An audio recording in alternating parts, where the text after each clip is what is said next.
with Wrestlepalooza officially, finally, in the books, the big question that has been on my mind, and I'm sure on a lot of other people's mind in the WWE universe, was Wrestlepalooza a fail? Because I'm sure, if you're a WWE fan, you have seen a lot on social media, a lot of people's dislike for the show. And I'm right there with them because I was not a fan of this show. So the purpose of today's video is we're going to take a look into Wrestlepalooza and we're going to ask the big question, was it a fail? And before we get too far ahead in the video, I want to say that if you are a WWE fan, consider subscribing to this YouTube channel. That is all we post is WWE related content. So, if you're a WWE fan, again, consider subscribing. It's free. You can always change your mind later. When it comes to Wrestlepalooza, it had a very interesting time this year. Because for the longest time, we were wondering if there was going to be any WWE Premium Live event in the month of September. And then, of course, we saw that AEW was hosting All Out, and we obviously knew that WWE was going to try to counter AEW's show. This is something that we have seen WWE do throughout the entire course of 2025, and quite honestly, I'm kind of getting tired of it. And then when it was finally announced that it was going to be Wrestlepalooza, everyone kind of laughed at the name Wrestlepalooza because rightfully so, it's a stupid name, I'm sorry. On paper, it doesn't sound great, and when a wrestler is cutting a promo and he has to say Wrestlepalooza in a serious voice, it's just not gonna work, I'm sorry. And then we got the ESPN announcement, where this was going to be the first PLE on ESPN. And you could look at that partnership, maybe think that it could work, because if there was going to be an entity that is going to promote wrestling, it would be ESPN. Obviously, before this entire partnership was even a thing, WWE has been on ESPN before.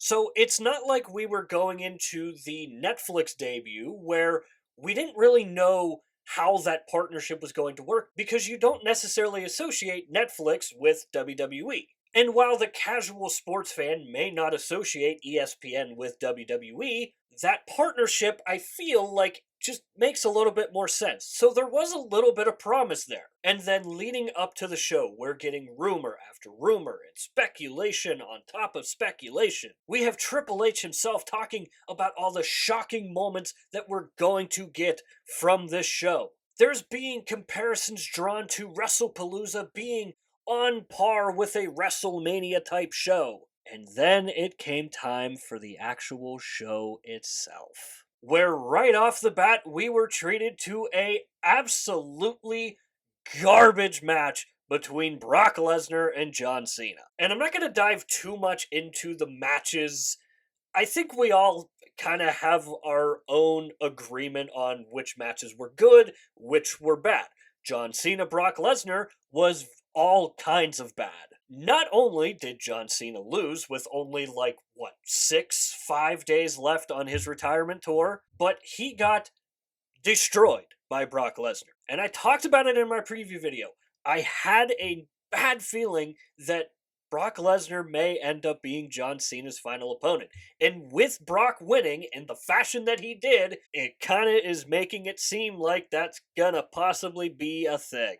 And I don't want that to be a thing. Let me clarify that again. I don't want to see Brock Lesnar finish out John Cena's career. If this was just a one-off match, sure, whatever, fine. But the fact that they had Lesnar go in and destroy Cena, that just screams to me that Brock Lesnar could quite possibly be John Cena's last opponent. So automatically, the show is off to just a horrible start. Then we have the tag team match between the Usos and Braun Breaker and Bronson Reed, which was a fine match, but it got a little bit clunky when Jey Uso got busted open. Because shortly after that, it kind of felt like that match ended kind of abruptly. And then you had LA Knight being introduced as the special guest referee, which I didn't think really needed to happen. Sometimes special guest referees work, sometimes they don't. I don't think this one did. Because it didn't really do a whole lot for the feuds involving LA Knight and Braun Breaker Bronson Reed, or LA Knight and Jey Uso. To me, it just kind of added a little bit of clunkiness to the match. And I think we can all agree that the match of the night by far was Io Sky Stephanie Valkyrie. This was the one bright spot of the entire show, and the fans just did not care. And I have talked long and hard about this match and why I truly believed that it should have been held at Clash in Paris, and that is the reason why. The fans just did not care about this match. And that really sucks because those two put on a fantastic match. If that match was at Clash in Paris, those fans would have been going nuts. Regardless of how bad the night was off to, the crowd still would have been a lot better than what we got. Now, one thing that I will say is I don't necessarily blame the fans for being kind of out of it at this point because you had a horrible start. The next match was just a clunky kind of match. So I don't necessarily blame the fans for being like that, but at the same time, when you have a match that was as good as that and you barely made a peep, I'm sorry, but that match, for as good as it was, should not have been at Wrestlepalooza. I thought the mixed tag match was good. There were some parts in it that I liked, some parts that I didn't. The match finally got good when all four were in the ring and all doing their stuff. And that's one of my big problems with a mixed tag match is they usually don't get good or exciting until everybody gets involved. When everyone got involved, that match really cranked it up. It was great to see AJ Lee back in a WWE ring. Her tapping out Becky Lynch had to happen because now they're going to go at it for the women's IC title, and that's something that I think we can all be happy about. And then the main event that had so much speculation, so much promise, because why would this match be moved to the main event instead of Brock Lesnar, John Cena? You would think to yourself that something big's going to happen. We're going to get a big return, a big surprise. Maybe Drew McIntyre's going to defeat Cody Rhodes. What we got was a main event that you could watch on any episode of Monday Night Raw, Friday Night SmackDown, or a Saturday night's main event.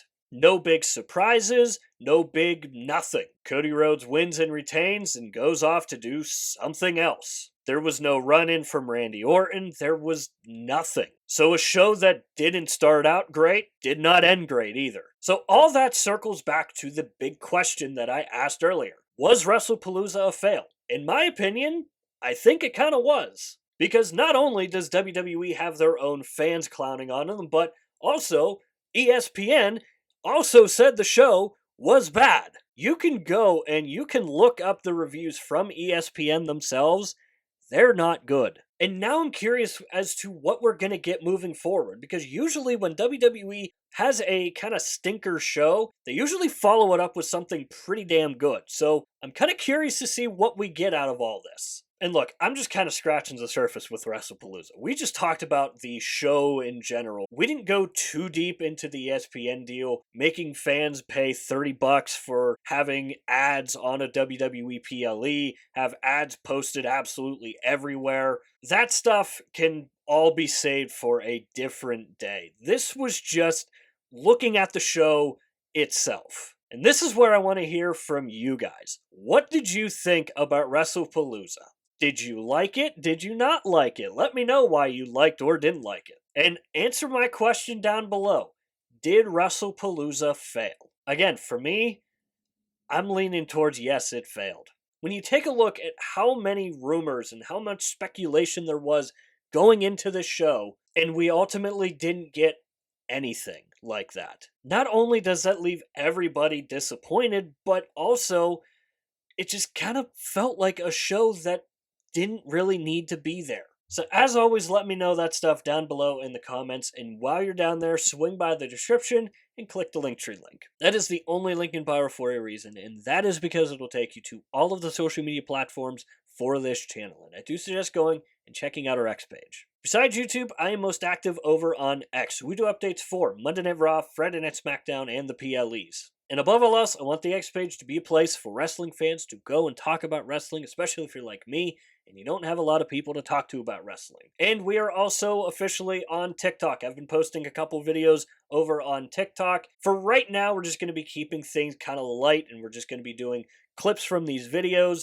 and also it's just another place for me to post when I upload a video to YouTube. But eventually, we are going to be doing some of the other WWE related things that take place over on TikTok. So if you're scrolling on your phone one day and you come across one of my videos, drop a like, drop a follow, show it some love. I'm really trying to grow that page over there. With all that said and done, that is going to do it for this video here. I hope you enjoyed the video. If you did enjoy it, hit the like button. If you really enjoyed it, hit the subscribe button. Both are free and both really, really help out the channel a lot. And of course, if you have made it to this point of the video, I want to say thank you very, very much for taking the time out of your busy day to watch these videos here. And as always, stay tuned for more WWE content coming in the future. We'll see you next time.